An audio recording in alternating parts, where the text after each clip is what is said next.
Guys, इस video में पुनर्जन्म के ऊपर बनाई गई किसी भी साइंटिस्ट द्वारा थ्योरी के ऊपर बात नहीं करने वाला हूँ। Come on to the point. पुनर्जन्म एक्चुअल में ये जो कॉन्सेप्ट है ना, इसको कोई सच मानता है तो कोई इसे बस बकवास मानता है। लेकिन आज मैं इस वीडियो में पुनर्जन्म से जुड़ी कुछ ऐसी बात बताने वाला हूँ जो आज तक पूरे यूट्यूब पर आपको कोई नहीं बताया होगा। तो बिना टाइम वेस्ट किए वीडियो को शुरू करते हैं। तो है गाइस, मैं हूं टेक रेस और आपके अपने यूट्यूब चैनल में आपका स्वागत है। तो गाइस, अगर जो आप सोचते हैं कि पुनर्जन्म हो सकता है या नहीं, तो मैं आपको बता दूं कि पुनर्जन्म 100% संभव है। तो गाइस, पुनर्जन्म तब होता है जब कोई भी आत्मा एक शरीर को छोड़कर दूसरे शरीर में प्रवेश कर जाती है, तो उस प्रक्रिया को हम पुनर्जन्म कहते हैं। जैसा कि आपको पता है कि आत्मा अमर है, इसका कोई अंत नहीं है, जिसकी शुरुआत और ना ही अंत है, क्योंकि ना ही ये मरती है और ना ही ये जन्म लेती है। गाइस, आपको यह तो पता ही है, ये जो इनफाइनाइट होता है मतलब अनंत, इसका कोई शुरुआत ही नहीं होता और ना ही इसका कोई अंत होता है।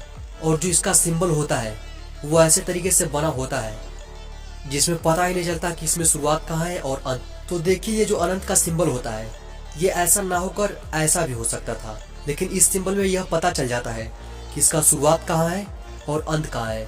लेकिन अनंत के सिंबल में यह पता ही नहीं चल पाता कि इसकी शुरुआत और अंत कहाँ है। तो आत्मा अनंत होती है, और जब ये आत्मा अंत के टनल में ट्रेवल करती है तो ये एक शरीर को छोड़ करके दूसरे शरीर में आ जाती है, क्योंकि हमारी पूरी मानव जात अनंत के अंदर आती है।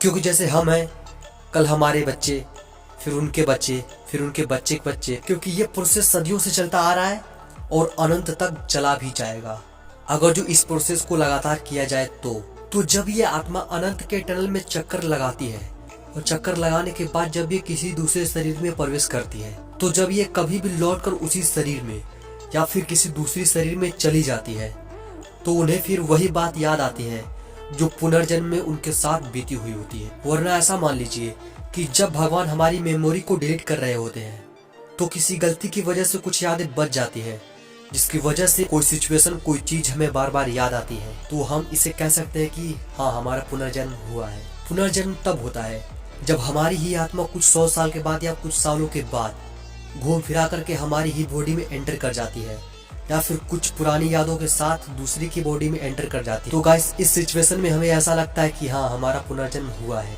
क्योंकि गाइस, आत्मा अनंत के टनल में ट्रेवल करने की वजह से घूम फिरा करके जब उसी शरीर में वापस लौट आती है, या फिर कुछ बची हुई यादों के संग किसी दूसरे शरीर में चली जाती है, तो हमें वही सभी विचार, जो विचार हमारे पुनर्जन्म में पहले हो चुके होते हैं।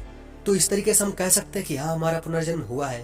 तो इस तरीके से हम ये भी मान सकते हैं कि पुनर्जन्म संभव है, दिस इज पॉसिबल। इस वीडियो में बताई गई इन्फॉर्मेशन मेरी खुद की है, ना कि किसी और की। क्योंकि मुझे ऐसा लगता था तो मैंने सोचा लाओ बता दें, और मैंने बता दिया। लेकिन जैसा मैंने सोचा था वैसा मैंने एक्चुअल में इस वीडियो में नहीं बता पाया, उसके लिए सॉरी। तो गाइस, अगर जो आपको कुछ नया देखना है तो आप मेरे चैनल को सब्सक्राइब कर सकते हैं, क्योंकि आप अगर जिस टॉपिक पर वीडियो बनाने के लिए कहेंगे तो मैं उस टॉपिक पर अपने अकॉर्डिंग, अपने थॉट के अकॉर्डिंग उस टॉपिक पर वीडियो बनाऊंगा। तो बस आज के लिए इतना ही, फिर मिलते हैं अपने नेक्स्ट वीडियो के साथ। वीडियो को लाइक, शेयर, सब्सक्राइब करना ना भूलें। Thanks for watching this video.